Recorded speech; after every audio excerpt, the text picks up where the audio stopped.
कोणत्याही बायकोला आपल्या नवऱ्याच्या जाण्याने दुःख होणं हे साहजिक आहे, कारण त्यानंतर दोघांच्या संसाराची गाडी ही बायकोला एकटीलाच ओढावी लागते, जे कठीण काम आहे.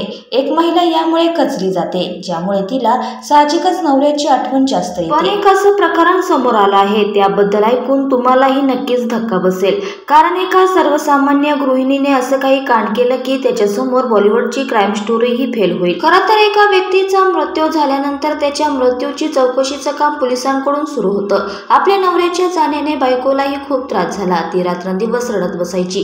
तिची अशी अवस्था पाहून लोकांनाही तिची दया येऊ लागली. यावेळी घरातील लोकांची चौकशी आणि तपास करत असताना पोलिसांना काहीतरी विचित्र जाणवलं, कारण रडून रडून महिलेची अवस्था वाईट झाली होती आणि घराची दुरावस्था झाली होती. परंतु असं असलं तरी देखील घर दिसायला मात्र स्वच्छ होतं, जे पाहून पोलिसांना संशय आला. त्यानंतर या महिलेची चौकशी केली असता धक्कादायक खुलासा झाला. ही घटना राजस्थानमधील सिकर येथील आहे. सदर पोलीस स्टेशनच्या परिसरात 2 दिवसांपूर्वी एका व्यक्तीचा मृतदेह त्याच्या घराबाहेर सापडल्याची घटना उघडीस आली आहे.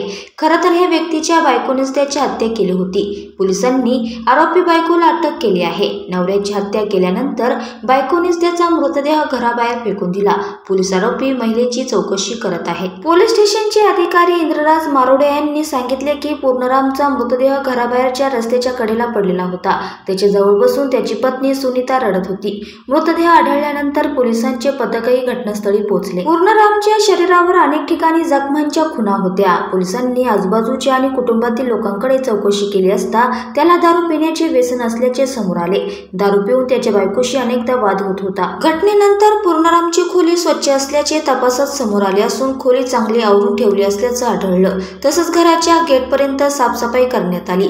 अशा स्थितीत ही साफसफाई पहाटे की रात्री उशिरा झाली असा संशय पोलिसांच्या मनात निर्माण झाला होता. सहसा असं कुणी करत नाही की आपल्या घरी दुःखद घटना झाली आणि लोक घराची सफाई करतील. शिवाय पूर्णरामची खोली अगदी चांगली आवरलेली होती आणि कधी एखाद्या ठिकाणच्या वस्तू जागच्या जागी असणं देखील शक्य नाही. त्यावेळी पोलिसांनी मयत पूर्णरामच्या बायकोची चौकशी केली असता त्यांना संशयास्पद वाटले असता तिने रात्री घर साफ केले. त्यामुळे सकाळी साफसफाई करावी लागू नये म्हणून तिने असं केल्याचे सांगितले. अनेक वेळा मृताची बायको सुनीता हिने वेगवेगळ्या गोष्टी सांगितल्या, मात्र अखेर तिने या गुन्ह्याची कबुली दिली.